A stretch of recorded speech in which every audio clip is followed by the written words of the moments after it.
فاتحہ۔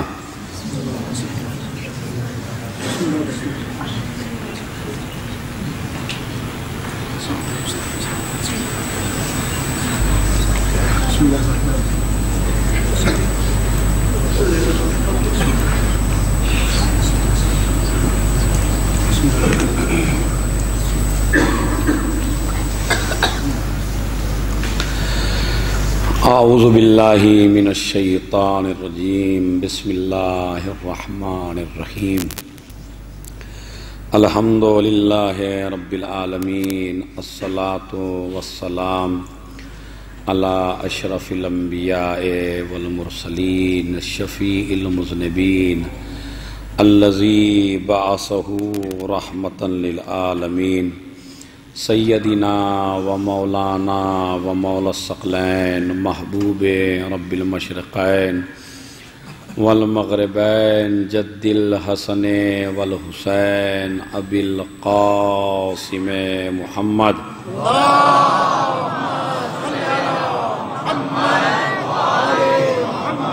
وعلی اہل بیتہ الطیبین الطاہرین المعصومین المظلومین، الذین اذھب اللہ عنہم الرجس وطہرہم تطہیرا۔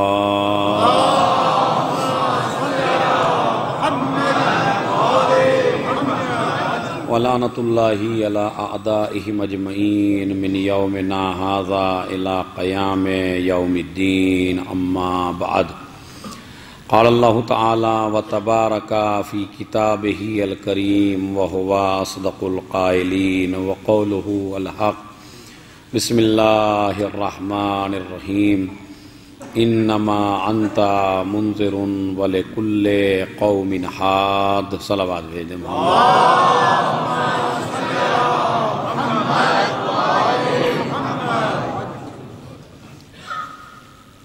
موضوع گفتگو مسلسل معرفت امام زمانہ عجل اللہ فرجہ والشریف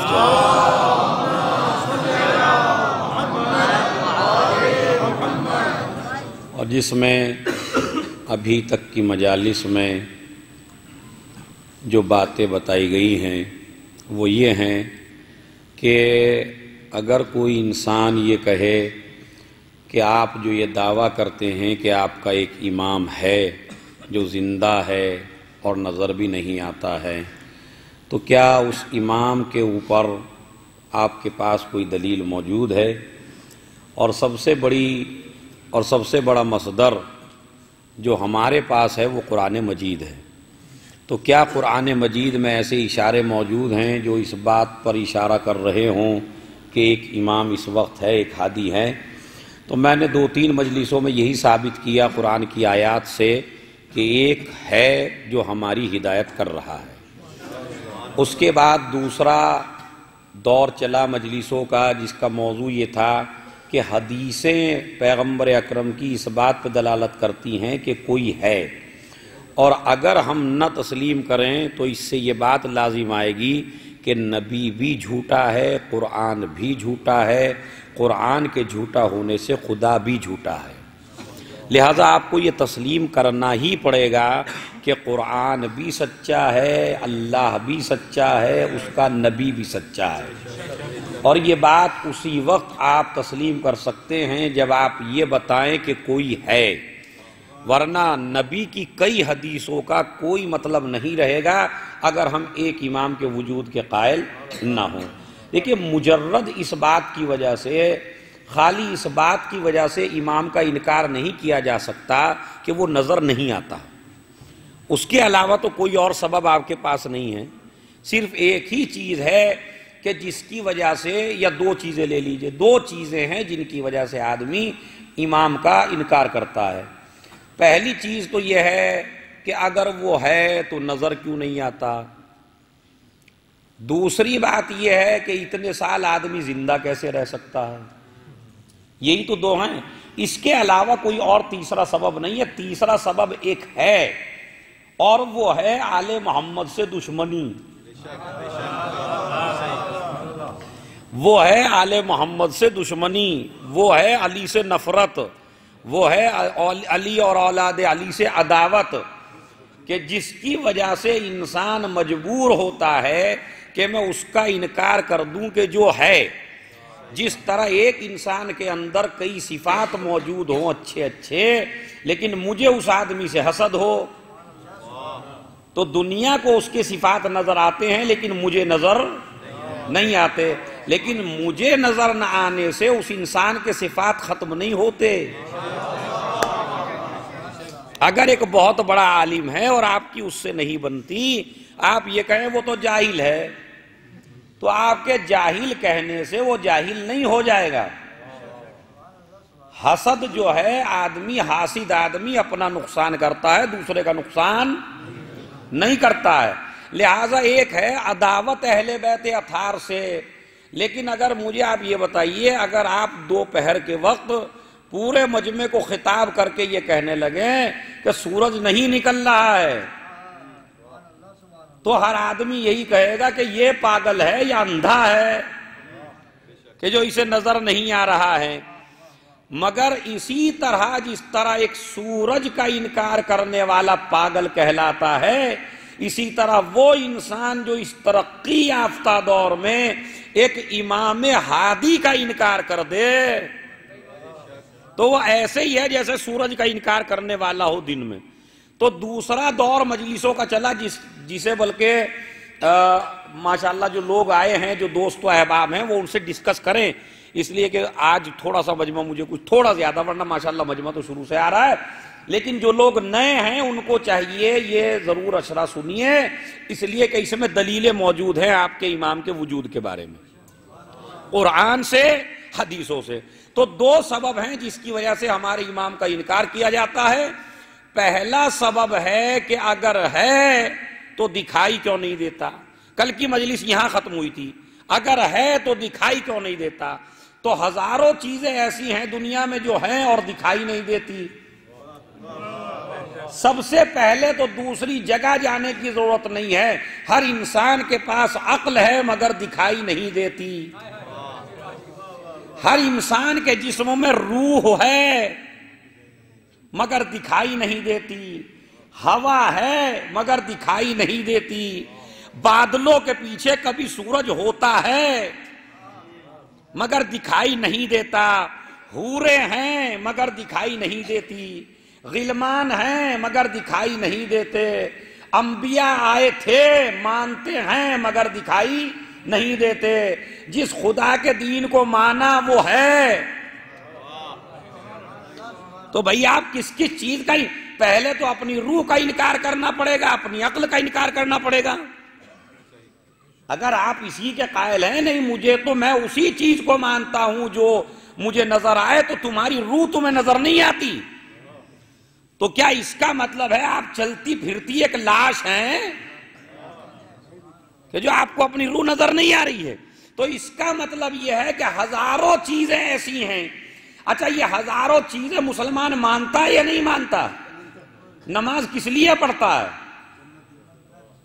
جنت میں جانے کے لیے. تو دیکھا ہے؟ کہا نہیں دیکھا تو نہیں ہے مگر نبی نے بتایا.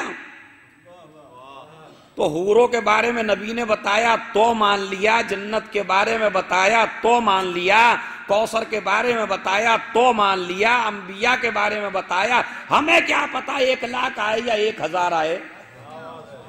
ہم کیا اس دور میں تھے؟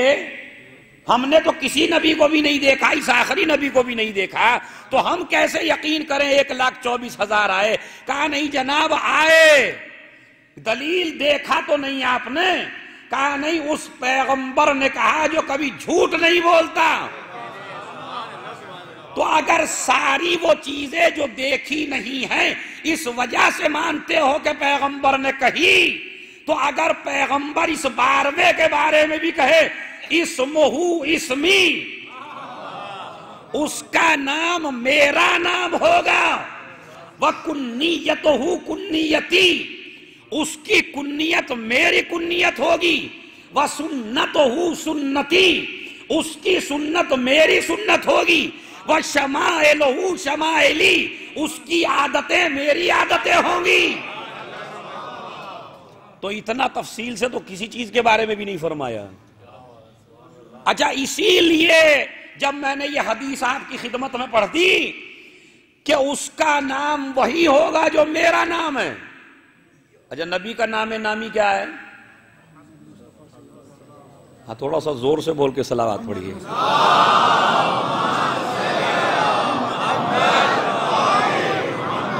ان کا نام ہے گرامی محمد۔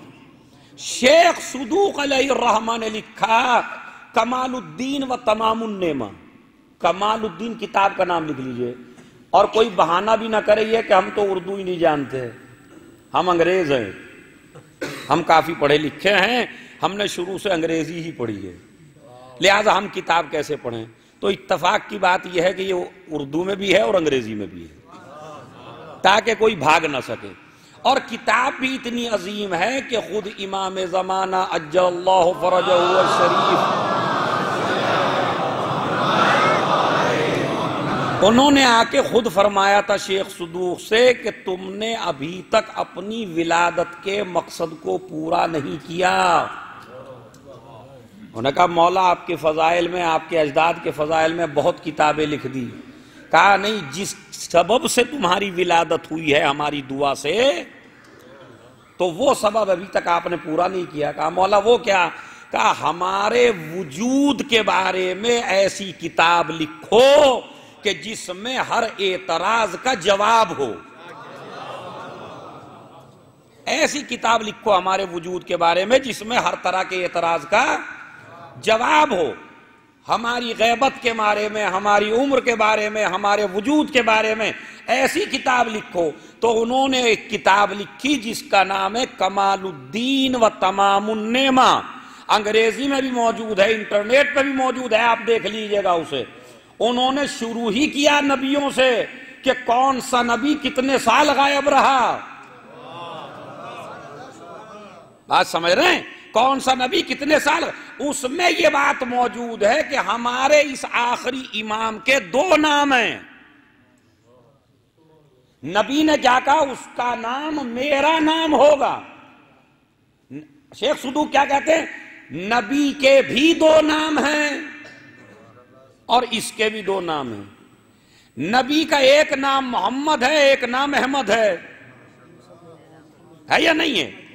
ایک نام ہے محمد اور ایک نام ہے احمد، بلکہ اللہ کی طرف سے جو آیا ہے وہ ہے احمد۔ ولادت سے پہلے جس نام کی خبر دی گئی وہ ہے احمد۔ جناب عیسیٰ نے بشارت دی تھی یا نہیں؟ یاتی من بعدی اسمہ احمد، میرے بعد جو نبی آئے گا اس کا نام احمد ہوگا۔ تو اس کے دو نام ہیں پیارے نبی کے۔ اسی طرح ہمارے اس آخری امام کے بھی یہ دونوں نام ہیں، محمد بھی ہے، احمد بھی ہے۔ پروردگار میری سمجھ میں یہ مسئلہ نہیں آیا، یا تو اپنے پیارے نبی کا ایک نام رکھتا اور جس کی بشارت قرآن میں دی وہی رہتا ایک، اور پھر اس آخری ہادی کا بھی ایک ہی رہتا۔ یہ دو دو نام پہلے ہادی کو بھی، یعنی جو سب سے بڑا نبی ہے اس کو بھی دو نام، اور یہ جو آخر میں دنیا جس کے ذریعے ختم ہوگی اس کے بھی دو نام۔ اچھا، نام احمد ہے اللہ کا رکھا ہوا جو قرآن میں ہے، نام محمد ہے چچا کا رکھا ہوا کہ بھتیجے کا نام چچا نے رکھا محمد، جناب ابو طالب نے۔ اچھا، جب کلمہ پڑھواتا ہے پروردگار تو اپنے نام رکھے ہوئے سے نہیں پڑھواتا،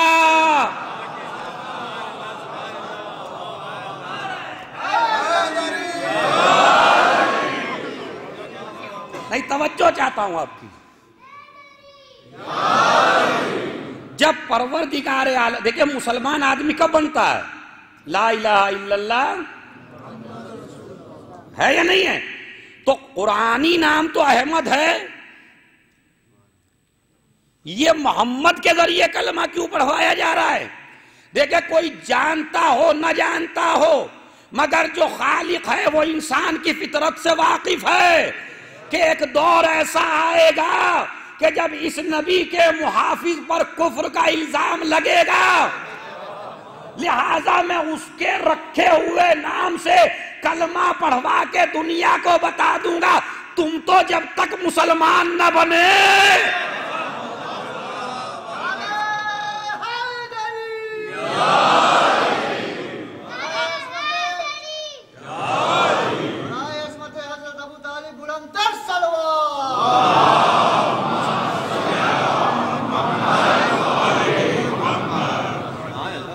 کہ اس کے رکھے ہوئے نام سے ہر آدمی مسلمان بنے گئے۔ اچھا چلیے، اس کو دے دیا تھا محمد، پہ ان کو کیوں دیا گیا؟ غور کرنے کی ضرورت ہے۔ بھائی امام زمانہ کو بھی دونوں نام دے دیے نبی نے، احمد بھی ہے محمد بھی ہے، کہا تاکہ دنیا کو بتا دیا جائے کہ جب میرے ذریعے دین کا آغاز ہوا تو بھی میرے چچا کا رکھا ہوا نام کام آیا، اور جب دنیا کا اختتام ہوگا تو بھی میرے چچا کے رکھے ہوئے نام ہی سے ہوگا۔ تو عزیزو یاد رکھے، تو اب آج کے بعد نہ بھولیے گا، آپ کے آخری امام کا نام کیا ہے؟ محمد اور احمد، یہ دو نام ہیں۔ اسمہ اسمی، اس کا نام میرا نام ہوگا۔ اچھا آپ سنیے یہاں سے، تو ایک تو بات کا مسئلہ یہ طے ہوا کہ جناب ہزاروں چیزیں ایسی ہیں جو آپ نے اس لیے مانی کہ آپ کو نبی نے بتائی، آپ کی دیکھی ہوئی نہیں ہے۔ دوسرا ایک سخت مسئلہ اور رہ جاتا ہے، کہا ہم اس وجہ سے نہیں مانتے کہ ایک آدمی اتنے سال زندہ کیسے رہ سکتا ہے۔ اچھا یہ واقع نقلی بات ہے بھائی، جو آدمی 40 سال میں مر رہا ہو، کوئی جوانی میں مر گیا، کوئی 40 میں، کوئی 45 میں، کوئی 50 میں، کوئی 60 میں۔ اچھا اس دور میں تو سمجھانا بھی بڑا مشکل ہو جاتا ہے کہ 300 سال بھی جیا کوئی، کہتے ہیں جناب 50 سال کی عمر میں بوڑھا ہو رہا ہے آج کے زمانے میں آدمی، آپ 300 سال کا تذکرہ کر رہے ہیں۔ بات ٹھیک ہے، بالکل بات صحیح ہے آپ کی، کہ آپ یہ کہتے ہیں ہم اس وجہ سے نہیں مانتے۔ کیوں نہیں مانتے؟ اس لیے کہ اتنے سال تک آدمی جیے گا کیسے؟ تو ان کے لیے بھی ہمارے پاس قرآن سے دلیل ہے۔ پہلی دلیل تو یہ ہے کہ یہ بتائیے حضرت شیطان زندہ ہیں یا نہیں ہیں؟ مرے تو نہیں؟ بوڑھا خرناٹ ہو گیا ہوگا، کچھ بھی نہیں رہا ہوگا، ہاتھ پیر کانپنے لگے ہوں گے جیسے ہمارے اور آپ کے کانپنے لگتے ہیں۔ اچھا کب سے ہے؟ جناب آدم سے بھی پہلے سے، یعنی کوئی اللہ کا ہادی پیدا بھی نہیں ہوا، روح زمین پہ نہیں ہے، جب سے ہے۔ ہم نے کہا پھر اب کیوں دوش دیتے ہو، اب تو مر گیا ہوگا۔ کہا نہیں جناب وہ مر تو جاتا اگر خدا زندگی کا وعدہ نہ کرتا۔ کمال کی بات ہے، مجھے آپ کی عقل پہ تعجب ہوتا ہے، وہ خدا اپنے دشمن کو زندگی دے دے تو آپ مان لیتے ہو، اور اگر اپنے نمائندے کو زندگی دے دے۔ اچھا چلیے یہ بات ہو سکتا ہے، بعض لوگ جو ہیں کہا یہ تو شیطان کے پیچھے پڑ گئے۔ آج بھی 4 نبی زندہ ہیں، 4 نبی زندہ ہیں۔ پہلا نبی ادریس جو آج تک زندہ ہے، تمام مسلمانوں کا عقیدہ ہے۔ جناب خضر آج تک زندہ ہیں، جناب ادریس زندہ، جناب خضر زندہ، اور ایک وہ جو آسمان پہ اٹھا لیا گیا، کون؟ حضرت عیسیٰ۔ چوتھے جناب الیاس، تو الیاس زندہ ہیں، ادریس زندہ ہیں، خضر زندہ ہیں، عیسیٰ زندہ ہیں، اور تمام مسلمان مانتے ہیں۔ تو یہ بتاؤ یہ نبی سے بڑے ہیں یا چھوٹے ہیں؟ کہا یہ تو ان کے دادا سے بھی بڑے عمر کے لحاظ سے۔ اچھا یہ بتائیے آپ، جب وہ ان سے بڑے ہیں تو وہ اب تک کیسے زندہ ہیں؟ پھر جواب وہی ہے کہ اللہ نے زندہ رکھا ہے، اس کے علاوہ تو کوئی جواب نہیں ہے۔ یعنی وہ آدمی جو آسمان پہ موجود ہے، مسلح ہاتھ میں لیے ہوئے ہے کہ کب فاطمہ کا لال آئے کب میں بچھاؤں، وہ یا تو یہ کہو وہ قتل ہو گئے، پھانسی دے دی گئی انہیں، یا یہ کہیے کہ زندہ ہیں۔ تو میری سمجھ میں نہیں آتا، جو پیچھے نماز پڑھے گا اسے زندہ رکھا جائے تو کوئی اعتراض نہیں، اور جو اس کا بھی امام بنے گا،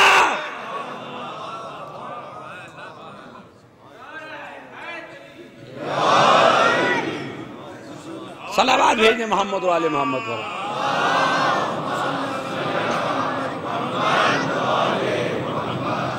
تو زندہ ہے یا نہیں زندہ ہے؟ تو خضر اب جو جواب آپ ان کے بارے میں دیں گے وہی جواب ہم ان کے بارے میں دیں گے۔ تو یہ تو مسئلہ بالکل ختم ہو گیا کہ ہم نہیں مانتے، یا اب تیسری وجہ رہ گئی بس بغض علی ہے جو نہیں مانتے، اور اس کا کوئی علاج نہیں ہے۔ یہ جتنے علاج ہیں یہ اس آدمی کے ہیں جو جہالت کی وجہ سے نہیں مانتا ہے، لیکن جو عداوت کی وجہ سے نہیں مانتا تو جناب مجبوری اس کی یہ ہے کہ ماننا بھی چاہے تو نہیں مان سکتا، اس لیے کہ امامت کو سمجھنے کے لیے ظرف کا پاک ہونا ضروری ہے۔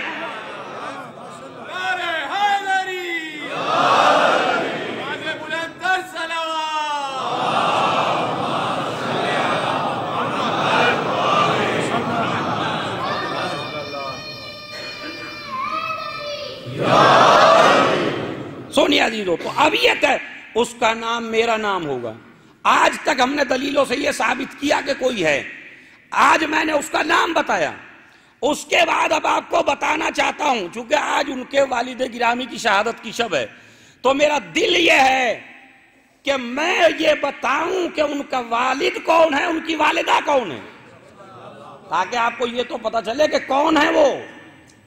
تو نام میں بتا چکا ہوں، انشاءاللہ القاب بعد میں آئیں گے امام زمانہ جل اللہ فرجہ شریف کے۔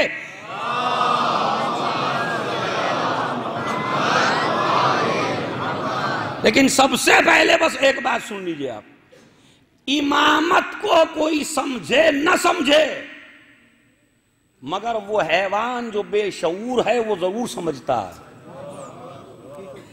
بادشاہ نے ایک قیمتی گھوڑا منگایا، بہت قیمتی ہے، اور اس کے بعد چاہا کہ اس کے اوپر سواری کروں، لیکن گھوڑا اتنا تیز ہے کہ کسی کو اپنے اوپر سواری نہیں کرنے دے رہا ہے۔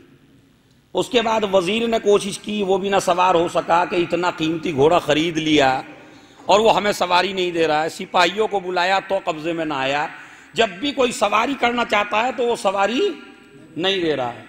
اس کے بعد ان لوگوں کو بلایا جو گھوڑوں کو ٹھیک کرنے والے ہوتے ہیں، ماہر لوگ، ان کو بلایا گیا، ان کو بھی سواری اس نے نہیں دی۔ ایک نے مشورہ دیا، جب سوچتے رہے کون ہے جو اس گھوڑے کو، اڑیل گھوڑے کو صحیح کر سکتا ہو، تو ایک نے کہا حضور دو مقصد ہیں ہمارے اور دونوں مقصد حل ہو سکتے ہیں۔ کہا حسن عسکری قید خانے میں ہیں، تم انہیں بلاؤ اور مجبور کرو سواری کرنے کے اوپر، اگر سواری کر لیں تو یہ مسئلہ حل ہو گیا کہ گھوڑا ٹھیک ہو جائے گا، اور اگر سواری نہ کر پائے تو انہیں مجبور کیا جائے گا، جب تک یہ انہیں قتل نہ کر دے، گھوڑا مار نہ دے، تب تک ہم مجبور کرتے رہیں گے۔ اب دنیا اپنے مقصد کو لینے کے لیے چلی اور حلال مشکلات کے دروازے پہ پہنچی، اور امام علیہ السلام کو ظاہری عزت کے ساتھ لایا گیا۔ دیکھیے عزیزو، توجہ چاہتا ہوں میں یہاں کے اوپر کہ ایک بات ذہن میں رکھیے گا، اگر آپ حق پر ہیں، آپ صحیح ہیں، آپ کا رشتہ اللہ سے ہے، تو دنیا کیا پورا کا پورا جتنا بھی یہ مخلوقات ہے اللہ کی، یہ آپ کو کبھی ذلیل نہیں کر سکتی، اس لیے کہ اللہ نے ذلت بندوں کے ہاتھ میں نہیں رکھی ہے، اپنے ہاتھ میں رکھی ہے۔ تو انہوں نے چاہا ہم امامت کو ذلیل کریں گے، لہٰذا وہ گئے اور لینے کے بعد آئے، کہا کیا بات ہے، کہا تم سوار ہو جاؤ، حالانکہ بچپن ہی سے قید میں ہیں امام علیہ السلام، بہت زیادہ گھوڑوں پہ سواریاں بھی نہیں کی ہیں، اس لیے کہ قید میں زندگی گزر رہی ہے۔ انہوں نے کہا سواری کرو، امام علیہ السلام نے کہا نہیں تمہارے گھوڑے ہیں تم سواری کرو، مجبور کیا گیا، کہا نہیں جاؤ۔ کہتے ہیں جیسے ہی امامت نے وہاں قدم رکھے تو گھوڑا خود بخود آ کے سامنے کھڑا ہوا اور جھک گیا، امامت کو سواری دے دی اس گھوڑے نے۔ دنیا سمجھ رہے تھے کہ بچپن سے ہم نے قید میں رکھ رکھا تھا، یہ کیا سبب ہوا کہ جو اس نے سواری کر لی۔ ادھر سے امام نے آواز دی، خون ابو طالب تمرین کا محتاج نہیں ہوتا۔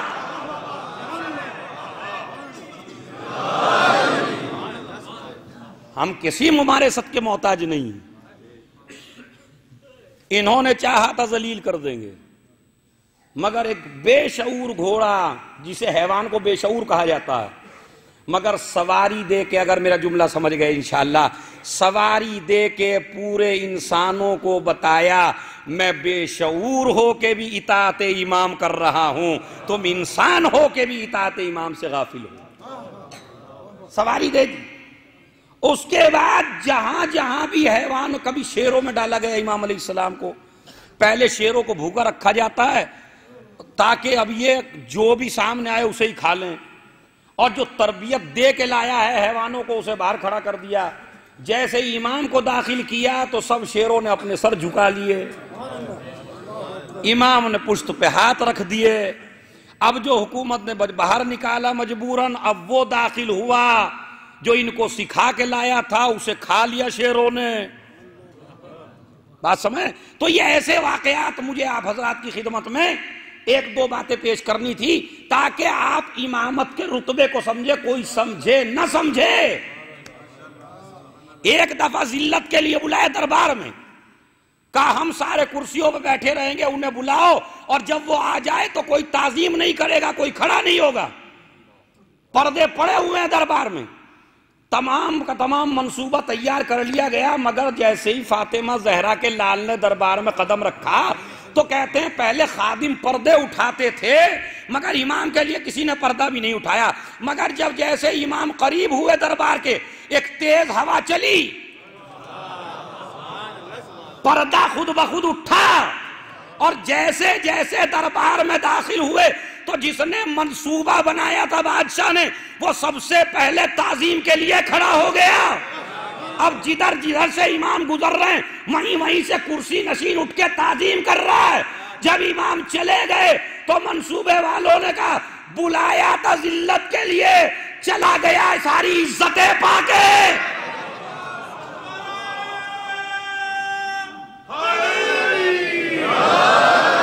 اب میرا جملہ جہاں جہاں ایک ایک آدمی ہے، سلطنتیں تمہاری ہیں، حکومتیں تمہاری ہیں، خادم تمہارے ہیں، جلاد تمہارے ہیں، کرسیاں تمہاری ہیں، خادم تمہارے ہیں، لیکن ہمیں بھی خدا نہ کہنا اگر تم سے ہی حسن عسکری کی تعظیم نہ کرا دیں۔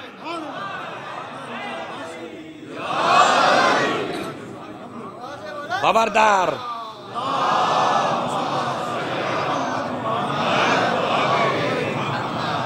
کوئی ذلیل نہیں کر سکتا ہے امامت کو۔ لہذا کل 28 سال کی عمر ہے، 28 سال کتنی ہوتی ہے بتائیے؟ 28 سال میں آج ہمارے جوانوں کی بعض کی شادیاں بھی نہیں ہوتی، اور اس 28 سال کی عمر میں بھی 4 سال کی عمر سے قید ہے میرا امام، بہت بڑی مصیبت میں، بہت بڑی پریشانیوں میں۔ 3 اماموں کی زندگیاں سب سے کم ہیں، اور وجہ سن لیجئے کیوں ہے۔ 3 اماموں کی زندگیاں سب سے کم ہیں، 10ویں امام، 9ویں امام، 11ویں امام، ان کی زندگی تینوں کی سب سے کم ہے۔ وجہ کیا ہے؟ وجہ ہے وہ نبی کی حدیثیں، ایک آئے گا دنیا کو عدل و انصاف سے بھرے گا، ظلم و جور کا خاتمہ کرے گا، تو مومن چاہے غافل ہو جائے مگر ظالم تو غافل ہونے والا نہیں ہے نا۔ جس طرح نجومیوں نے خبر دے دی تھی فرعون کو ایک آئے گا تختہ پلٹے گا، تو مومن تو بیچارہ آرام سے ہے مگر فرعون کی نیند اڑی ہوئی ہے، کہیں وہ پیدا نہ ہو جائے، کہیں وہ پیدا نہ ہو جائے، کہیں وہ پیدا نہ ہو جائے۔ یہ انکار تو دکھاوا تھا، یہ جو امام مہدی کا انکار ہو رہا ہے یہ خالی دکھاوا ہے، ورنہ ظالموں کو ہم سے زیادہ اعتبار ہے۔ اسی لیے بعض بادشاہوں نے اپنے بیٹوں کے نام دھوکہ دینے کے لیے مہدی رکھے تھے۔ جو بچہ پیدا ہوتا تھا اس کا نام مہدی رکھتے تھے اور کہتے تھے یہ وہ ہے جس کی نبی نے خبر دی ہے۔ اس کا مطلب یہ ہے کہ ذہن میں تو ہے، اور یہ دشمن صحیح مگر اتنا ضرور جانتا ہے یہ کبھی جھوٹ نہیں بولتے۔ انہوں نے کہا ظلم و جور کا خاتمہ کرے گا۔ اچھا یہ ظلم و جور بھی بڑا عجیب و غریب لفظ ہے۔ ظلم و جور کا معنی آپ کو پتا ہے؟ ظلم الگ ہے، جور الگ ہے۔ ظلم کہتے ہیں کسی کے حق کو پامال کر کے خود کھانا، جور کہتے ہیں دوسرے کے حق کو پامال کر کے کسی دوسرے کو کھلانا۔ اور کیجئے میں نے کسی کا مال غصب کر لیا خود کھا لیا، یہ ظلم ہے۔ میں نے غصب کر کے دوسرے کو کھلا دیا، یہ جور ہے۔ کھلا ہوا مطلب یہ ہے کہ وہ نہ ظالموں کو چھوڑے گا نہ ظالموں کے چمچوں کو چھوڑے گا۔ اس کی تلوار جب چلے گی، اور تلوار بھی وہ جو نسلیں دیکھ کے چلتی ہو، تلوار بھی وہ جو نسلیں دیکھ کے چلتی ہو، اس تلوار کا حوصلہ ابھی تک نکلا ہی نہیں ہے۔ جنگ صفین میں چلی، جنگ بدر میں چلی، جنگ احد میں چلی، لیکن ابھی تک ارمان نہیں نکلے۔ اور جب یہ تلوار چلائے گا آکے تو علی کہیں گے نجف سے کہ مرحبا بیٹا، علی کہیں گے نجف سے کہ مرحبا بیٹا، نکال دے دل مضطر کا حوصلہ بیٹا، بچے نہ آج کوئی بانی جفا بیٹا، تیرے نثار تیری جنگ کے فدا بیٹا۔ اور اب سبب سنیے، میں حد صبر میں تھا، کارزار تیری ہے، ملی مجھے تھی مگر ذوالفقار تیری۔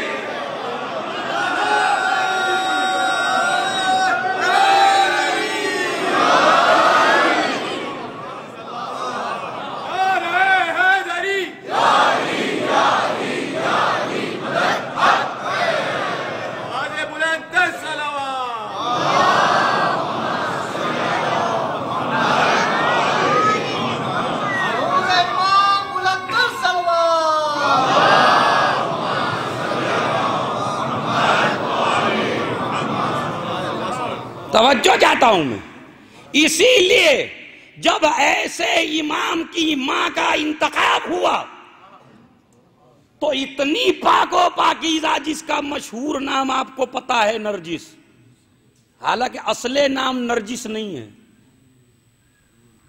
جھٹکا لگے گا ذہنوں کو جب میں بیان کروں، اصل نام نرجس نہیں ہے شہزادی کا، چونکہ نرجس کنیزوں کے نام ہوتے ہیں اور شہزادی آزاد ہیں۔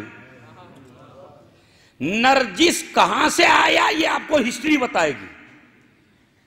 جس وقت امام علی نقی علیہ، تو میں یہ بیان کر رہا تھا تاکہ بات ادھر ادھر نہ ہو جائے، کہ سب سے کم عمریں ہیں ان تین امام کی۔ کیوں ہیں؟ اس لیے کہ ظالموں کو پتا ہے ان سے پیدا ہوگا۔ امام علی محمد تقی کی عمر ہے کل 25 سال۔ کتنی کم عمر ہے؟ 25 سال کی عمر میں شہید کر دیا گیا۔ امام علی نقی کی عمر ہے کل 40 سال، 40 سال میں شہید کر دیا گیا۔ اور یہ جو 11واں امام ہے اس کی عمر ہے کل 28 سال، اور 28 سال سے بھی قید۔ کیوں؟ سارا زور یہ ہے جلدی جلدی قتل کرو تاکہ وہ پیدا نہ ہونے پائے، تاکہ وہ پیدا نہ ہونے پائے۔ فرعون کو بھی یہی خبر دی تھی ایک پیدا ہوگا، تیری سلطنت کا تختہ پلٹ دے گا۔ اس نے کہا میں پیدا ہی نہیں ہونے دوں گا۔ 70,000 بچوں کو قتل کیا۔ کتنے؟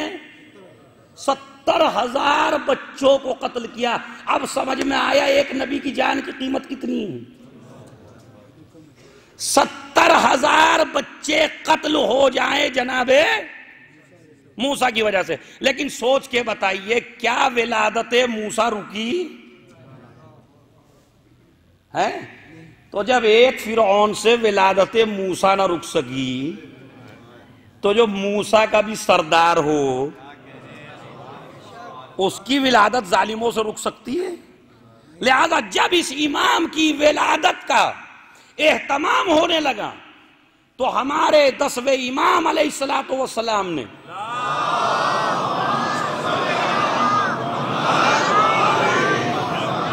بشیر ابن سلیمان کو بلایا. سنیے تھوڑا سا سکوت کے ساتھ مجلس سنیے، بالکل خاموشی سے، مگر ذہن بالکل ادھر ادھر نہیں جانا چاہیے، کیونکہ جو ہسٹری تقریباً 50 کتابوں سے میں آپ کے لیے لایا ہوں وہ ضائع نہیں ہونی چاہیے بالکل. بشیر، تاکہ آپ کو اس امام کی ماں کی حقیقت پتہ چل جائے کون ہے.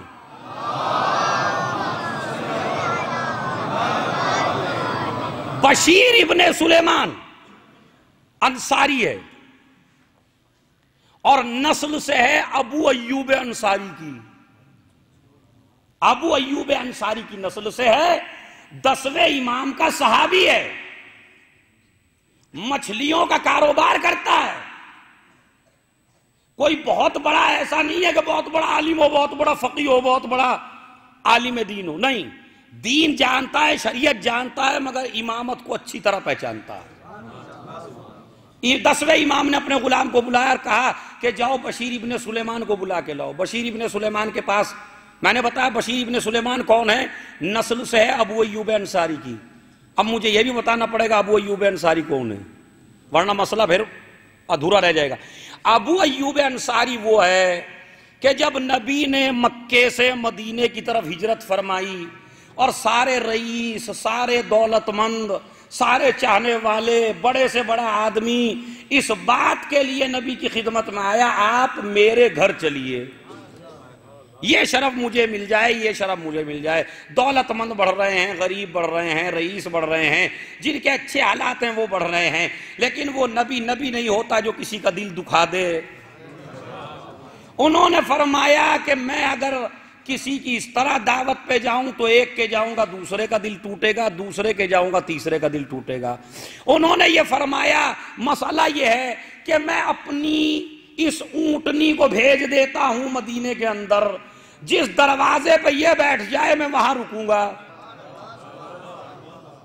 اچھا، مدینے میں وہ منافقین بھی تھے جو اس بات پہ فخر کرنا چاہتے تھے قیامت تک کے لیے کہ جب یہ نبی آیا تھا تو جگہ ہم نے دی تھی.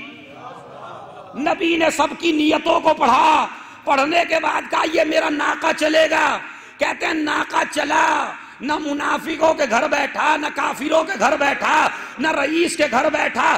جس دروازے پہ جا کے بیٹھا وہ دروازہ تھا ابو ایوب انصاری کا. یا رسول اللہ یہ کیا؟ کہا نہیں، جہاں میری سواری بیٹھ جائے گی میں وہاں بیٹھوں گا، وہاں رکوں گا. ان کے دروازے پہ رکا، آ کے رسول ان کے گھر میں آ گئے. مجھے آپ انصاف سے بتائیے، جب میں نے ہسٹری میں پڑھا تو تمام علماء سے میں نے رفتہ سوال کرنے کی کوشش کی. مجھے یہ بتائیے کیا یہ منافق کے گھر نہیں رک سکتا تھا؟ کہا نہیں جناب، اسی وجہ سے تو نبی نے چھوڑا تھا اس کے اوپر. کہ نہیں، میں نے کہا اسے کیا پتا کون منافق کا گھر ہے، کون کافر کا گھر ہے، کون نبی کے چہیتے کا گھر ہے، یہ تو اونٹنی ہے. ارے بھائی انصاف سے کام کیجئے، یہ خالی اونٹنی نہیں ہے، نبی کی اونٹنی ہے. تھوڑا سا جملہ بڑھائیے نا، یہ اونٹنی نہیں ہے خالی، یہ نبی کی اونٹنی ہے. ہم نے کہا تو اونٹنی ہے، چاہے نبی کی ہو یا کسی کی ہو. یا پھر مجھے اتنا انصاف سے بتاؤ جب اس کی اونٹنی عام اونٹنی جیسی نہیں ہے. کہا نہیں جناب، یہ وہ ہے کہ جس پہ پیغمبر سوار ہوتے ہیں، اسے تمیز ہے کون منافق ہے کون مومن ہے. میری سمجھ میں نہیں آتا اگر یہاں کی اونٹنی نبی سے منسوب ہو جائے تو وہ تو اتنے کافروں میں مومن کا گھر تلاش کر لے، اور وہ ذوالفقار جو آسمان سے آئی ہو.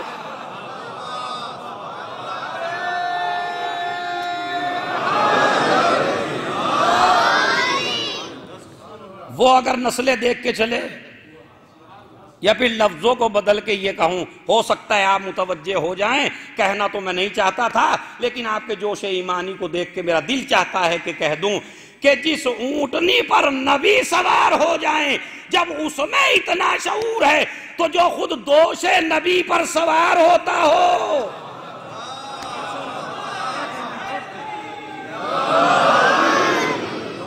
اس نبی کو علی کا کیا کارنامہ ہوگا۔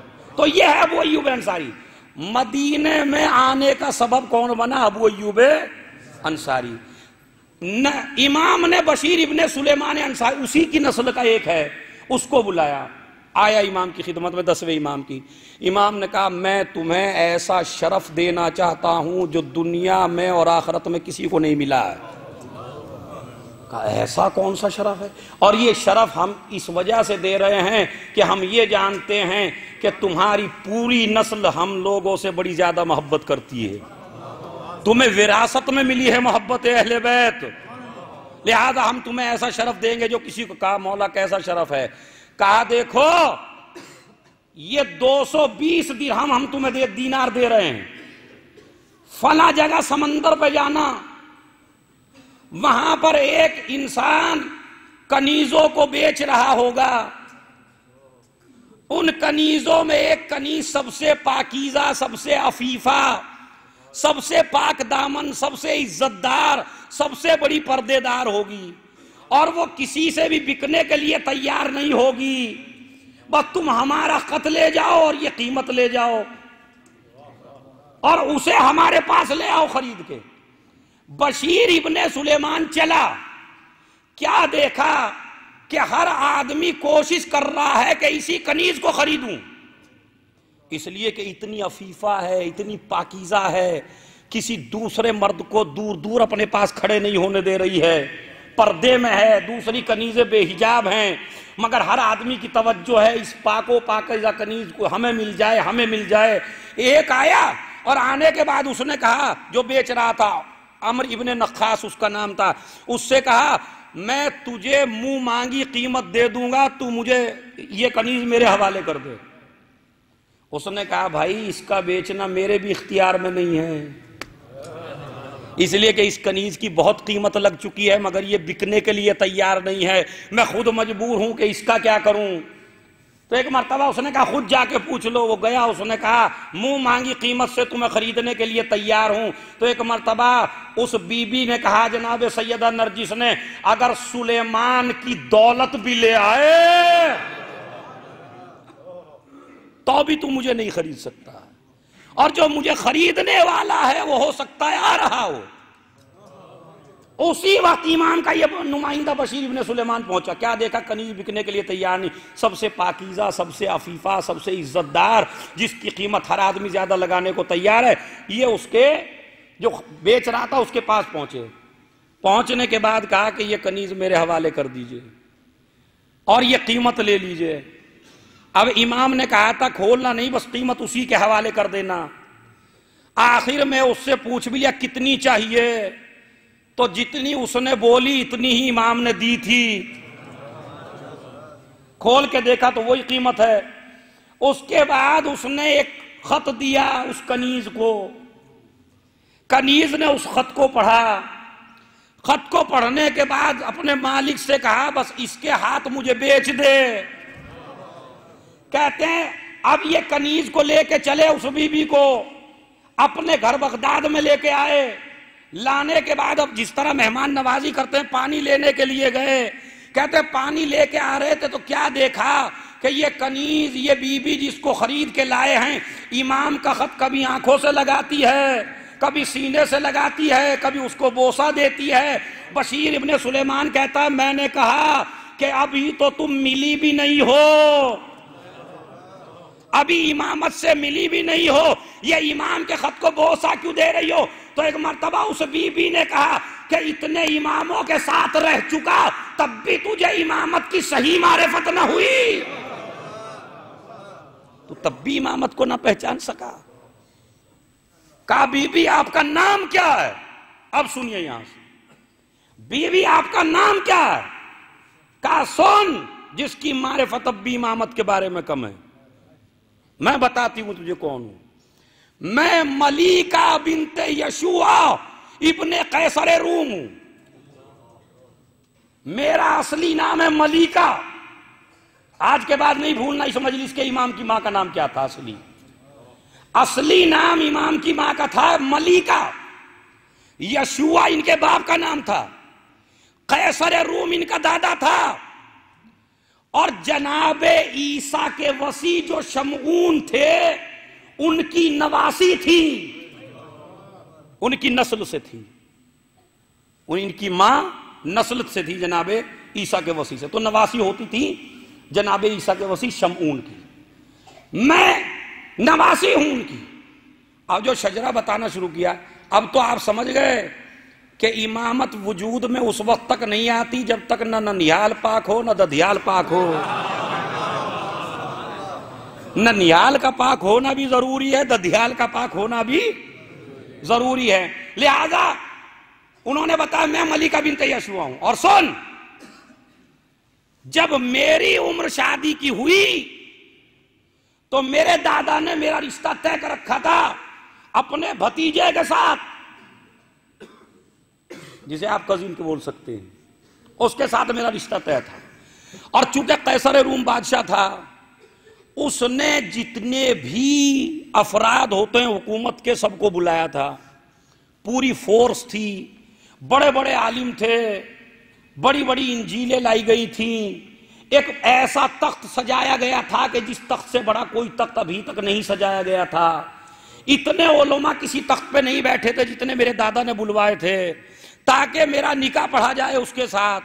کہتے ہیں جب سارے انتظامات ہو گئے اور انہوں نے انجیلیں کھولی میرا نکاح پڑھنے کے لیے، تو اسی وقت ایک تیز ہوا چلی، پورا کا پورا تخت ٹوٹا، صلیبیں زمین پہ گرنے لگی، ہر آدمی منہ کے بل گر گیا، اور جس سے نکاح ہونے والا تھا وہ مر گیا، وہ دنیا سے رخصت ہو گیا۔ میرے دادا کو بڑا صدمہ ہوا۔ اب آپ اگر ایسا آج ہونے لگے تو مشہور ہو جاتا، بھائی نہ جانے کیا بات ہے، منحوس ہے یا کیا ہے، اس طرح کی تو آج بھی بات مشہور ہو جاتی ہے۔ نے کہا اتنا بڑا انتظام کیا، ایسا انتظام ہوا، مگر یہ کیا بات ہو گئی کہ ابھی تک یہ نہیں پتا چل رہا ہے سبب کیا ہے۔ اور وہ جو صلیبیں تھی وہ بھی زمین پہ آ گئی، تخت پورا ٹوٹ گیا، پھر لوگ چلے گئے۔ پھر کہتے دوسرے بھتیجے کے ساتھ میرا نکاح طے ہوا، پھر اس سے زیادہ انتظام کیا میرے دادا نے، مگر پھر ہوا چلی، علماء منہ کے بل گر پڑے، صلیبیں گر پڑی، اور پھر مجبور ہو گیا میرا دادا، بیمار پڑ گیا اس صدمے میں کہ وجہ کیا ہے، میں شادی کرنا چاہتا ہوں مگر یہ شادی ہو نہیں پا رہی ہے۔ کہتے ہیں میں کشمکش میں تھی کہ رات کو میں نے خواب میں دیکھا، اب یہاں سے بالکل جاگ جائیے، رات کو میں نے خواب میں دیکھا کہ جتنا اچھا میرے دادا نے سجایا تھا اسٹیج، اس سے اچھا بہترین سجا ہوا ہے، نورانیت ہی نورانیت ہے، ایسا نور میں نے آج تک نہیں دیکھا، اور وہاں پہ نہ کوئی عالم بیٹھا ہے، کوئی نہیں، بلکہ ادھر جناب عیسیٰ ہیں، ادھر ان کے وصی ہیں، جناب شمعون ہیں اور جناب عیسیٰ ہیں، یہ دونوں کے دونوں اس تخت پہ بیٹھے ہوئے ہیں۔ اب میں خواب میں دیکھ رہی تھی کہ یہ دونوں بیٹھے ہوئے تھے، میں نے کہا جاگ کے سنیے گا، یہ دونوں کے دونوں بیٹھے ہوئے ہیں، جناب شمعون بھی جناب عیسیٰ بھی، کہ میں نے دیکھا اچانک ایک نورانی شخصیت اپنے 11 بیٹوں کے ساتھ یا اپنے جگر کے ٹکڑوں کے ساتھ ایک داخل ہوا، اور اس کے چہرے پہ اتنا نور تھا کہ جناب عیسیٰ بھی تعظیم کے لیے اٹھے، جناب عیسیٰ کا وصی بھی تعظیم کے لیے اٹھا۔ میں نے کہا جاگ کے سننا، کون آئے؟ جب نبی آئے، نبی کے ساتھ ان کے جگر کے پارے آئے، سب کے چہرے پہ نور ہے، عیسیٰ بیٹھ نہیں سکے، کس کو دیکھ کے کھڑے ہوئے؟ پیغمبر اکرم کو۔ میں کہتا ہوں اب کبھی مریم کو جناب فاطمہ کے مقابلے پر لے کے نہ آنا، عیسیٰ جس کی تعظیم کے لیے کھڑے ہو جائے اسے رسول کہتے ہیں، اور رسول اور ائمہ جس کے لیے کھڑے ہو جائے اسے فاطمہ کہتے ہیں۔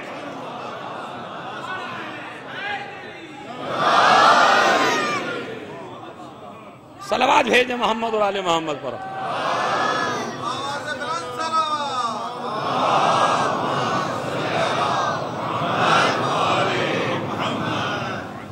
بحال یہ اتنا قیمتی جو شہزادی اپنا واقعہ سنا رہی، انشاءاللہ میں واقعہ تھوڑی دیر میں مکمل کرتا ہوں، لیکن یہ جتنے بھی آپ کو علمی مطالب مل رہے ہیں اور امام کے بارے میں خصوصاً یہ اشرا اس وجہ سے بھی مہم ہے کہ یہ پورا امام علیہ السلام کے اوپر اور ان کے وجود کے اوپر جو دلیلیں ہیں اس کے اوپر ہے، اور ابھی امام کی ماں کی تحقیق انشاءاللہ مستقل چل رہی ہے، لیکن چونکہ یہ اشرے جب ہوتے ہیں تو آپ ہی کے تعاون سے ہوتے ہیں، آپ ہی کی مدد سے ہوتے ہیں، اور ہر آدمی، ہر وہ انسان کہ جس کا پیسہ ایسی راہ میں خرچ ہو جائے کہ جس میں ان کے اجداد کا تذکرہ، جن کے ان میں آقا کا تذکرہ، مولا کا تذکرہ، واقعاً کوئی پیسہ کام آئے نہ آئے، مگر وہ پیسہ جو آپ روح زہرا کو خوش کرنے کے لیے دیتے ہیں تو پھر وہ پیسہ آپ کو ڈبل کر کے دیا جاتا ہے، اجر و ثواب دیا جاتا ہے۔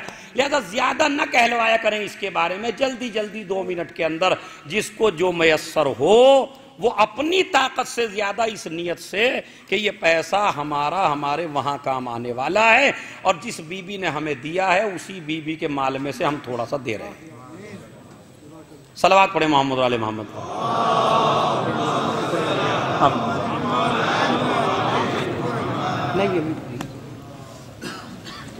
برائے خشنودی امام زمانہ بلند تر صلوات۔ چلو پڑھوا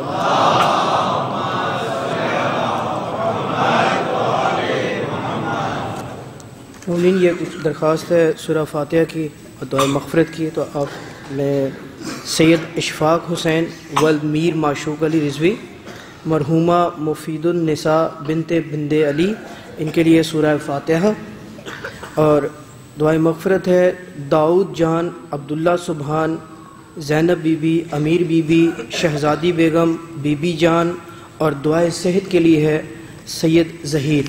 آپ مومنین سے درخواست ہے کہ ایک سورہ فاتحہ اور 3 دفعہ کل شریف ہے۔ صلوات پڑھیے محمد علیہ محمد پر۔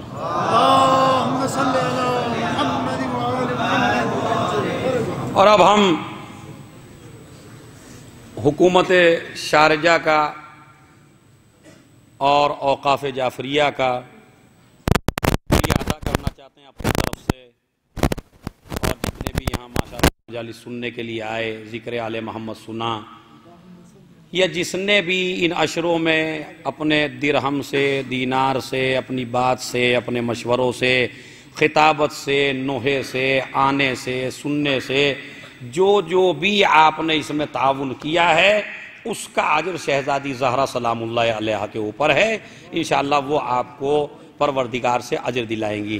لیکن ہم اسی کے ساتھ شکریہ ادا کرتے ہیں حکومت شارجہ کا، اوقاف جعفریہ کا، یہاں کے رئیس کا، اور واقعاً دل سے شکریہ ادا کرتے ہیں کہ انہوں نے ہمیں وہ موقع اور وہ مجال عنایت فرمائی کہ جن کے سبب ہم ذکر آل محمد یہاں کر چکے، اور یہ الوداعی مجلس ہے، مجلس الوداعی ہے، لیکن ٹاپک ابھی 3 دن تک اور چلے گا یہی، چونکہ 3 دن عید زہرا کی مناسبت سے جو محافل ہوں گی تو اس میں موضوع یہی ہے۔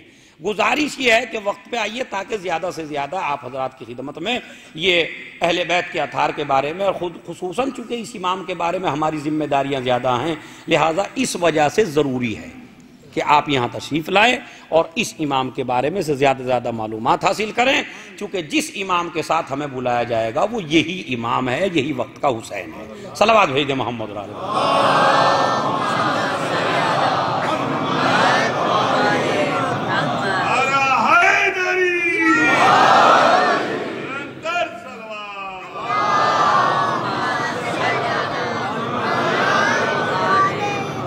بہرحال میں اسی جگہ واقعہ ختم کر رہا ہوں، پورا میرے پاس وقت نہیں رہا، 2 مصائب ہیں، ایک تو آپ جس کے لیے آئے ہیں الوداع عزا وہ بھی ہے، لہذا میں بس 1-2 باتیں آپ کو بتانا چاہتا ہوں۔ جناب کہتے ہیں یہ آئے، جناب ملیکہ کہتی ہیں یہ سب آئے، اور جناب عیسیٰ تعظیم کے لیے کھڑے ہو گئے، اور جب تک نہیں بیٹھے، جب تک نبی نہیں بیٹھے، نبی نے فرمایا ہے عیسیٰ ہم تمہارے وصی کی بیٹی کی شادی اپنے 11ویں امام سے کرنا چاہتے ہیں، تو کہتے جناب عیسیٰ نے گردن جھکا کے جناب شمون سے کہا کہ اگر شرف پانا چاہتے ہو نہیں بھائی، میں نے آسانی سے کہہ دیا تو اس کا مطلب نہیں کہ آپ بھی آسانی سے سنیے اسے.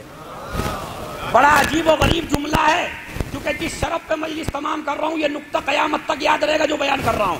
کیا کہا بھائی؟ کون ہے؟ عام آدمی نہیں ہے، جناب عیسیٰ کے وسیع ہیں شرون. ان سے کہا جا رہا ہے اگر شرف حاصل کرنا ہو تو جناب عیسیٰ کے وسیع ہیں. اس سے بڑا شرف کیا ہے؟ اب تو سمجھو امامت اور نبوت میں کتنا فرق ہے. نبوت بھی اپنی رشتہ داری جب امامت سے لگاتی ہے تو قیامت تک فخر کرتی ہے. نہیں ابھی نہیں، جو میں چاہتا تھا کہ نسلوں تک یاد رہے گی بات. امام سے کسی نے پوچھا مولا یہ بتائیے کہ آپ بہتر ہیں یا دنیا میں آپ سے بہتر لوگ بھی موجود ہیں؟ امام نے فرمایا ویسے تو اپنے منہ سے اپنی تعریف نہیں کرنی چاہیے، لیکن ایک مسئلہ تجھے ایسا سمجھا دیتا ہوں جس سے تجھے پتا چل جائے گا کہ ہماری برابری کوئی نہیں کر سکتا. کہا بتاؤ کیا ہے؟ کہا مسئلہ یہ ہے کہ پوری دنیا اس بات کی کوشش کرتی ہے کہ وہ ہم سے رشتہ قائم کرے، مگر ہم کوشش نہیں کرتے.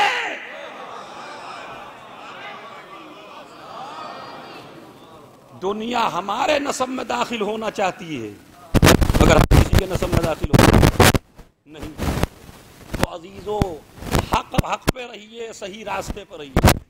ناصر الدین شاہ جو متوکل کی نسل سے تھا، اب میں بات کو تمام کر رہا ہوں تاکہ امامت میں بات تمام ہو جائے. تھوڑا سا ماں کا تذکرہ ہو گیا، تھوڑا سا باپ کا تذکرہ ہو گیا. ناصر الدین شاہ جب سامرہ گیا تو اب کیا دیکھا کہ سامرہ میں روزہ بنا ہوا ہے، کوئی قرآن پڑھ رہا ہے، کوئی تلاوت کر رہا ہے، کوئی نماز پڑھ رہا ہے، کوئی روزے سے ہے اور سامان لا افطار کا. یعنی اتنا نور ہی نور ہے، قرات کی آوازیں آ رہی ہیں. اور پھر اس کے بعد وہ اپنے اجداد کی قبر پہ گیا.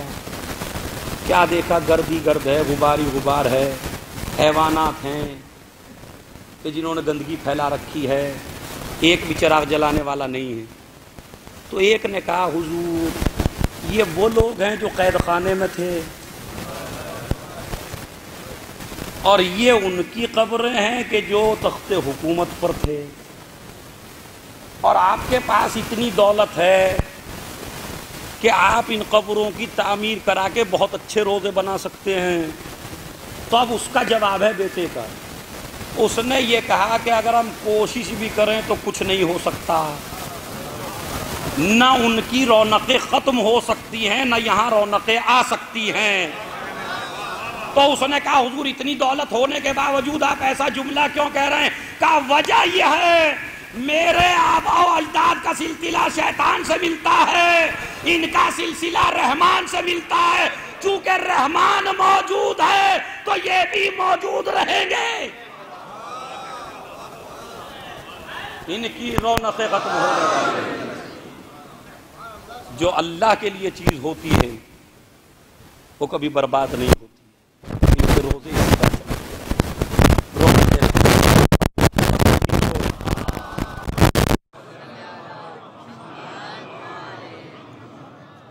آج ہمارے 11ویں امام کی شہادت کہ جس امام کو زہر دغا سے شہید کیا گیا اور کل 28 سال کا سن ہے. آج ہمارا امام زمانہ یتیم ہو رہا ہے. وقت کا امام کل یتیم ہو رہا ہے. اور جس وقت یتیم ہو رہا ہے تو سکینہ سے خالی 1 سال عمر میں بڑے ہیں. کل 5 سال کی عمر ہے امام زمانہ کی. 5 سال کی عمر ہے کل امام زمانہ کی جس وقت امام زمانہ یتیم ہو رہے ہیں. بڑی بے دردی سے پہلے قید میں رکھا گیا. ستانے والوں کو لایا جاتا ہے، کہا جاتا ہے جتنی بھی اذیتیں ہوں اتنی ہی دو. بڑے سے بڑے ظالم کو مسلط کیا گیا. اور ایک دن ایسا بھی آیا کہ جب زہر دغا کا اثر ہونے لگا تو امام علیہ السلام نے اپنے غلام عقید کو بلایا اور بلانے کے بعد کہا کہ میں کل دنیا سے جانے والا ہوں، لہٰذا ایسا کرو میرے بچے کو بلا دو. عقید پہنچا، امام زمانہ کو بلایا.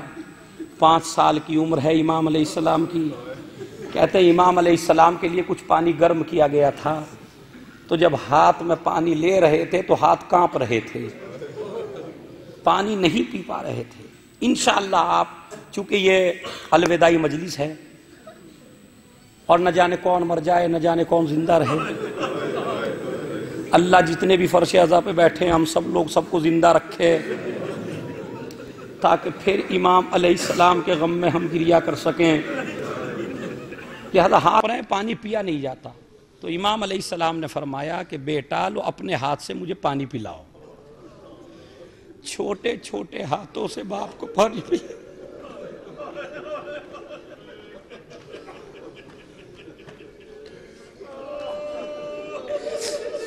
میں نے پڑھ دیا، آپ نے سن لیا۔ مولا بڑے خوش نصیب ہو کہ بیٹے کے ہاتھ سے آخر وقت پانی تو مل گیا، مگر سجاد کی مصیبت دیکھو۔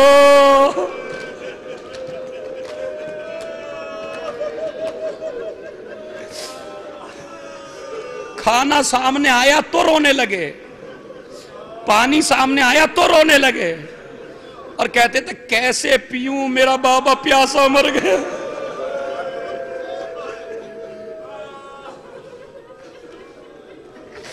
کیسے کھاؤں میرا بابا بھوکا قتل کر دیا گیا۔ اور ایک جملہ جس کو میں اکثر مجلسوں میں، اگر ایسی مجلس ہو تو میں ضرور پڑھتا ہوں، خالی احساس کیجئے، مصائب آپ کا سنا ہوا ہے، احساس کے لیے ایک جملہ کہنا چاہتا ہوں۔ آج جب آپ کربلا کی رونقیں دیکھتے ہیں تو جہاں دل ٹھنڈا ہوتا ہے وہیں پہ ایک سجاد کی غربت یاد آتی ہے۔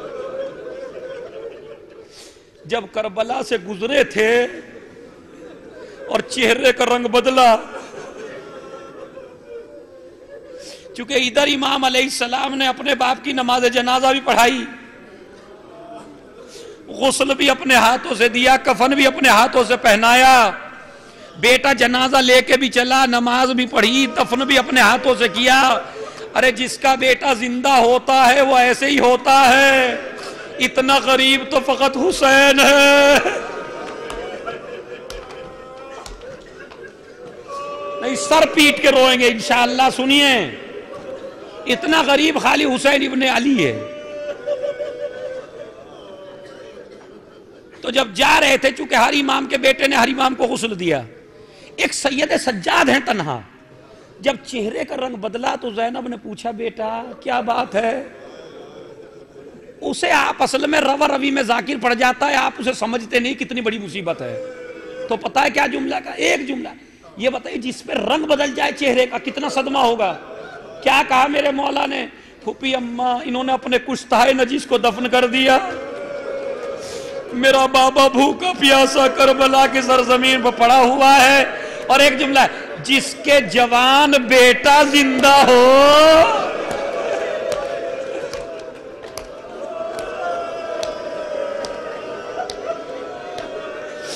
جس کے جوان بیٹا زندہ ہو اور اس کا باپ اتنی غربت کے ساتھ بڑا رہے، تو بھائی جملے پر کربلا تک آواز پہنچا دیجئے گا رو کے، جو زینب نے کہا میرے لال ہم ہمیشہ ایسے ہی غریب نہیں رہیں گے، تیرے بابا کا روزہ بنے گا، لوگ زیارت کے لیے آئیں گے۔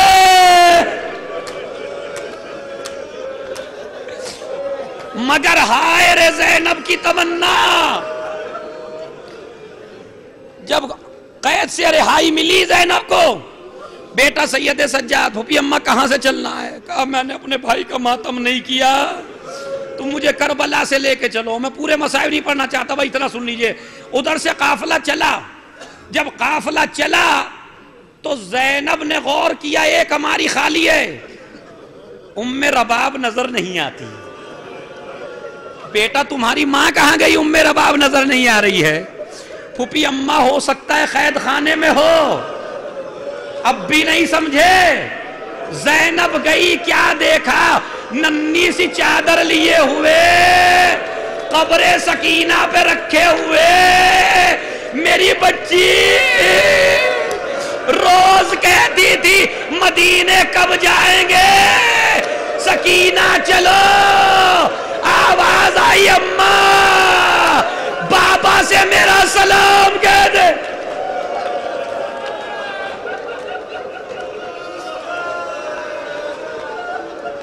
سنیے عزیزو، بابا سے میرا سلام کہہ دینا. چلا قافلہ کربلا کے قریب آیا. رسول کا صحابی جابر ابن عبداللہ انصاری قبر حسین سے ایسے لپٹا ہوا ہے. سنیے، آپ میری طرف دیکھیے پہلے اور میرا اشارہ دیکھیے. قبر حسین سے ایسے لپٹا ہوا ہے، نابینا ہے. کہتا ہے قبر حسین سے لپٹا ہوا تھا، قبر ہلنے لگی. آواز آئی جابر میری قبر سے اٹھ جا، تھوڑی دوری پہ چلا جا. مولا کیا مجھ سے کوئی غلطی ہو گئی؟ کہا نہیں جابر، غلطی نہیں ہوئی، لٹ کے میری بہن آ رہی ہے. اب سنیے، یہاں سے لٹ کے میری بہن آ رہی ہے. قافلہ کربلا میں داخل ہوا. روایت کہتی ہے زینب اتری نہیں، اونٹ سے گرایا اور پیروں کے ساتھ نہیں چلی بلکہ زمین پہ لیٹے لیٹے بھائی حسین کی قبر سے چپک گئی. اے بھیا،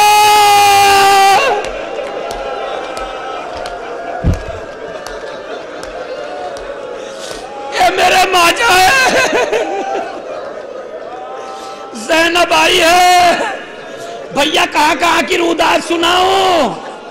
اے بھیا سب کچھ پوچھنا، سکینہ کے بارے میں نہ پوچھنا. تیری امانت زندان شام میں رہ گئی ہے. ماتم کرتی رہی، روتی رہی. اکبر کا ماتم ہوا، اصغر کا ماتم ہوا، تمام لوگوں کا ماتم ہوا، مگر 2 بچوں کا ماتم نہ وہاں ہوا، نہ کربلا میں ہوا. بس عزیزو سنیے، اس روایت کو سن کے اگلے سال تک یاد رکھیے گا. جب سب کو رو چکی تو ایک مرتبہ عابد بیمار سے کہا بیٹا مجھے میرے غازی کی قبر پہ لے کے چل.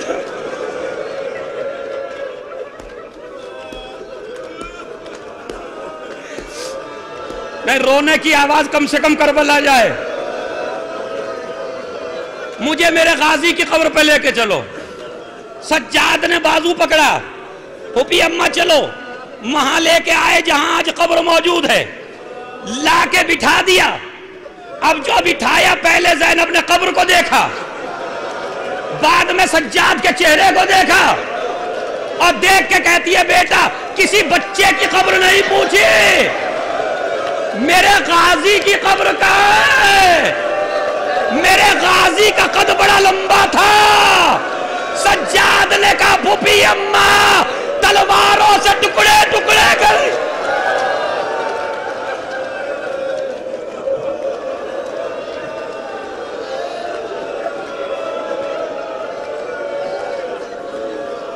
الوداعی مجلس ہے، الوداعی. خوب روئیے گا. تلواروں سے ٹکڑے ٹکڑے کر دیا گیا تھا. سب کا ماتم ہو چکا. زینب چلی اور ایک حسرت میر انیس نے کہا کہ حسرت سے قبر کو دیکھ کے کہا ارے میں جانتی تھی شہر بسا ہوگا بھائی کا. چیلم کروں گی دھوم سے میں کربلائی کا، پرسانیہ کوئی نہیں زہرا کی جائے گا. کب سے تمہیں پکار رہی ہوں میں خستتن، ہائے ہائے جواب بھی نہیں دیتے شہ زمن. بھیا گلے لگاؤ تو جاؤں سوئے وطن، آئی ندا سدھارو خدا حافظ ہے بہن.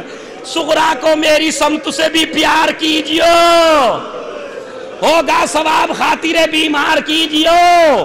کہتے جب چلنے لگی تو بار بار ناکے سے گرتی ہے پھر سوار ہوتی ہے. کیوں؟ ارے جب تربت حسین کی غربت نظر پڑی، ناکے پہ کتنی بار چڑھی اور اتر پڑی. قافلہ جا رہا ہے، پورا قافلہ چلا. ام رباب قبر حسین پہ بیٹھ گئی. زینب نے کہا چلو. کہا بی بی کم سے کم عبداللہ تو موجود ہے، لیکن میں کس کے سہارے جاؤں؟ سکینہ زندان میں رہ گئی، اصغر یہاں رہ گیا. قافلہ چلا. مدینے سے تھوڑی دوری پر رکا قافلہ. بشیر نے جا کے کہا مدینے والوں مدینہ رہنے کے لائق نہیں رہا، جیسے ہی کہا حسین قتل کر دیے گئے. محلے بنی ہاشم سے ایک ضعیفہ نکلی عصا کا سہارا لے کے اور ایک چھوٹا سا بچہ. اس نے کہا یہ تو میرے باپ کا علم ہے. بشیر کہتا ہے تو کون ہے؟ کہا میں عباس کا بیٹا. کہا یہ کون ہے؟ ام البنین. کہا بشیر تو جھوٹ بول رہا ہے. کہا نہیں بی بی حسین قتل کر دیے گئے. جیسے یہ سنا سن کے کہتی ہے میں عباس کا دودھ نہ بخشوں گی. بشیر کہتا ہے کیوں؟ کہا ارے حسین قتل ہو گئے عباس زندہ رہ گیا. کہا نہیں ام البنین پہلے عباس قتل ہوئے. ایک مرتبہ کہتی ہے کون سی وہ ماں ہے کہ جس نے وہ بچہ پیدا کیا جو میرے عباس کو قتل کر سکے. ایک مرتبہ کا پہلے شانے کٹ گئے تھے. جیسے ہی کہا شانے کٹ گئے تھے ایک سوال کیا یہ تو بتا زمین پہ کیسے ہے؟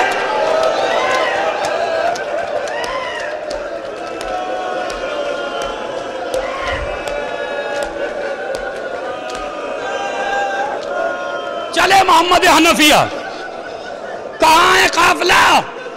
محمد حنفیہ بالکل کمزور ہو گئے ہیں. چلے سید سجاد کرسی پہ بیٹھے ہوئے تھے مدینے سے تھوڑی دوری کے فاصلے پر. ایک مرتبہ سنیے پہلے سن لیجئے. محمد حنفیہ سے کہا بتاؤ کہاں ہے سجاد؟ ایک ضعیف سا آدمی آگے بڑھا چچا میں ہی تو سجاد ہوں. اب آپ نے سنا جب کوئی آدمی کافی عرصے کے بعد ملے یا غم کے ساتھ آیا ہو تو سینے سے لگا لیتے ہیں. محمد حنفیہ نے سینے سے لگایا. جیسے ہی سینے سے لگایا سجاد نے پیچھے کو کیا. میرے لال کیا کوئی غلطی ہو گئی؟ کیا غلطی نہیں ہوئی. گریبان کھولا. چچا تیرے بھتیجے میں گلے ملنے کی طاقت نہیں ہے. بہن سے مل لو. محمد حنفیہ ہے. زینب کھڑی ہو گئی. اے بھیا اجڑ کے آئی ہو. چلو نانا کے روزے پر. بس عزیزو الوداعی کلمات الوداعی مجلس. اللہ سب کو زندہ رکھے. 2 جملے مجھے کہنے ہیں. نانا کے روزے پہ آئی. ماں کی قبر کا حال تو میں بیان نہیں کر سکتا چونکہ وقت نہیں ہے. نہ آپ کے سینے میں اتنا دل ہے جو برداشت کر سکیں. لیکن نانا کے روزے پہ آئے. جملہ سن لو بس کیا ہے. کہتے دروازے کی چوکٹوں کو ایسے پکڑا اور پکڑنے کے بعد قبر کو دیکھا اور قبر کو دیکھ کے کہا نانا تیری زینب آئی ہے مگر کیا کیا لائی ہے نانا. اگر یہ مجمع نہ ہوتا تو پشت کھول کے دکھاتی. کتنے کوڑوں کے نشان کتنے تازیانوں کے نشان ہیں. ابھی تو بیان ہی کیا تھا. بعد میں حسین کا خون بھرا امامہ نکالا قبر رسول پر رکھا. نانا جسے میری ماں نے چکیاں پیس کے پالا تھا اس کے ٹکڑے ٹکڑے کر دیے.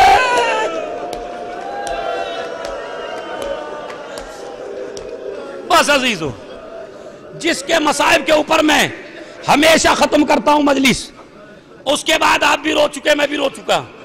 لیکن جو قیامت کا گریہ ہے آخری جملہ الوداعی کلمات وہ کیا ہے وہ سنیے. عبداللہ ہے سجاد اب تو کافی دن ہو گئے اپنی پھوپھی سے کہو کہ گھر آ جائے. الوداع ہو رہی ہے الوداع. اپنی پھوپھی سے کہو کہ گھر آ جائیں. سجاد نے پھوپھی سے کہا پھوپھی اماں آج گھر چلی جاؤ. پھوپا آئے تھے. زینب چلی پہنچی. گھر پہ عبداللہ نہیں تھے. گھر کو دیکھ کے رونا شروع کیا.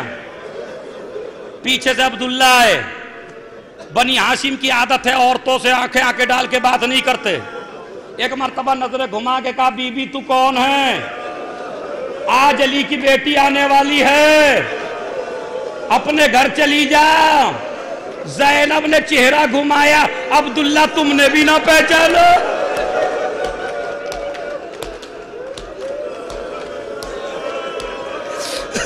نہیں سنیے ابھی، عبداللہ تم نے بھی نہ پہچانا، ارے بی بی جب گئی تھی تو بال سیاہ تھے، یہ سارے بال سفید ہو گئے، پوری رودات بیان کرنا شروع کی۔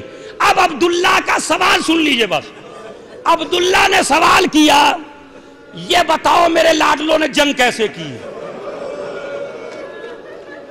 زینب نے کہا عبداللہ اپنے لاڈلوں کی جنگ پوچھ رہے ہو؟ اس کی جنگ پوچھو جس کی کمر ٹوٹ گئی تھی، اس کی جنگ پوچھو جس کی آنکھوں میں نور نہیں تھا، کہا وہ تو امام تھے، تم بتاؤ میرے لاڈلوں نے جنگ کیسے کی؟ عزیز و قیامت تک مصائب یاد رکھیے گا۔ زینب نے ایک مرتبہ نقشہ کھینچنا شروع کیا، عبداللہ تیرے لاڈلوں نے فرات پہ قبضہ کر لیا، میں منے کو میں سرے پر، میں سرے کو میں منے پر، نانا اور دادا کی شجاعت یاد دلا دی۔ مجمع چیخ چیخ کے بھاگے جا رہا تھا، جیسے ہی ہاتھوں سے اشارہ کرتے کرتے زینب واقع کربلا سنا رہی تھی، ہاتھوں سے تھوڑی سی ردا سر کی، اب جو ردا سر کی نیلے نیلے نشان، ایک مرتبہ عبداللہ طرفے تلوار نکالی، کس کی مجال جو زینب کے ہاتھوں میں۔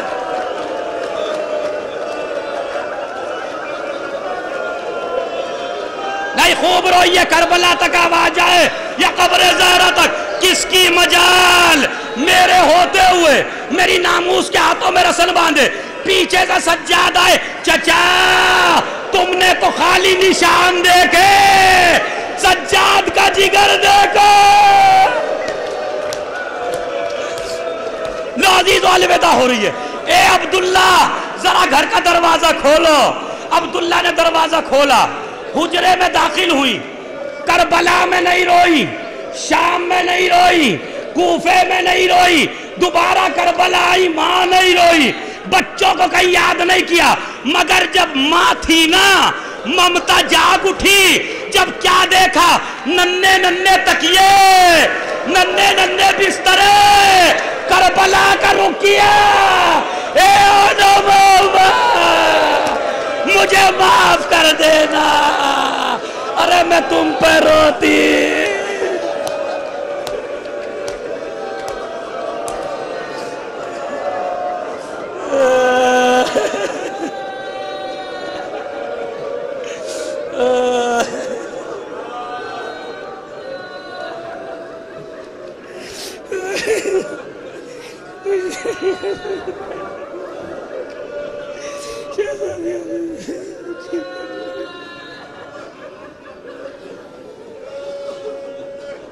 ماتم حسین